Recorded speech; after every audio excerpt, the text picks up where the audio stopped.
राजस्थान भारत का एक प्राचीन राज्य है जो अपनी ऐतिहासिक और सांस्कृतिक धरोहर के लिए प्रसिद्ध है। इस राज्य के अनेक शहर और गांवों में अनगिनत किस्से और कहानियां बुनी गई हैं जो इसकी अद्भुतता और रहस्यमयता को दर्शाती हैं। इसी में से एक कहानी है भूतों का मंदिर की, जो राजस्थान के एक छोटे से गांव में समाहित है। गांव का नाम था चंदनपुर। यहाँ के लोग अपने पूर्वजों की विरासत को सम्मान करते थे और उनकी परंपराओं को निभाते थे।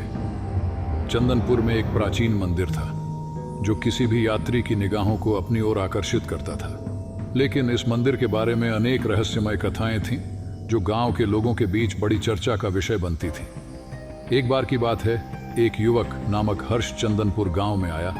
हर्ष एक उत्साही और खोजील आत्मा था जो रहस्यों और अज्ञात क्षेत्रों में अपने मन की उत्कृष्टता की खोज में था। उसने सुना था कि चंदनपुर में भूतों का मंदिर है और उसने तत्परता से इसे खोजने का निश्चय किया। हर्ष ने अपनी यात्रा की शुरुआत की और गांव के लोगों से मंदिर के बारे में पूछताछ की, लेकिन उसे अलग अलग लोगों से अलग अलग कथाएं सुनाई गईं। कुछ लोग कहते थे कि मंदिर में भूतों की आत्माएं बसती हैं, जबकि कुछ और कहते थे कि वह सिर्फ एक पुरानी कल्पना है। हर्ष ने इन सभी कथाओं को नकारते हुए मंदिर के पता लगाने के लिए अपनी यात्रा जारी रखी। अंततः हर्ष ने मंदिर का पता लगाया। यह एक प्राचीन भव्य स्थान था जो कई सदियों से खड़ा था। मंदिर के दरवाजे पर एक पुरानी सिक्के की जड़ से सजे हुए थे जो इसकी प्राचीनता का प्रमाण देते थे। हर्ष ने मंदिर के अंदर प्रवेश किया और उसे वहां चमकदार और शांत माहौल प्राप्त हुआ। मंदिर के अंदर हर्ष ने अनेक विगत काल की कल्पनाओं को महसूस किया।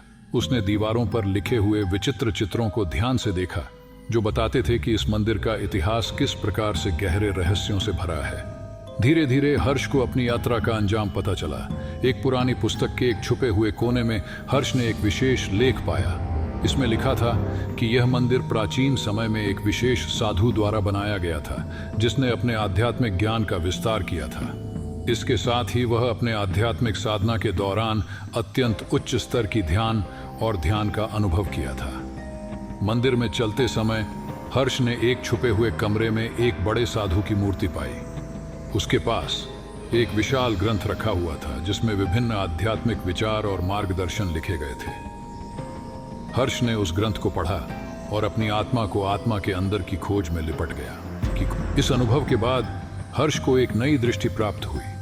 वह समझ गया कि मंदिर में भूतों की आत्मा नहीं बल्कि आत्मा की अनंतता और ध्यान की गहराई है। उसने समझा कि यह मंदिर आध्यात्मिक संचालन के लिए एक स्थान है जो अनंत शांति और संवेदनशीलता का संदेश देता है। हर्ष ने चंदनपुर के लोगों के साथ अपना अनुभव साझा किया और उन्हें यह बताया कि मंदिर में केवल शांति और स्थिरता है। उसने समझाया कि आत्मा का संबंध दिव्यता के साथ है जो हमें अपने आत्मा की गहराई में ले जाता है।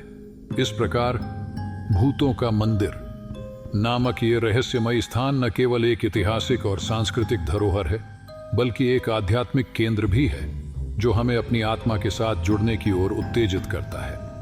इसकी कहानी चंदनपुर गांव के लोगों के लिए एक नई दिशा दिखाती है और उन्हें आत्मा की खोज में प्रेरित करती है।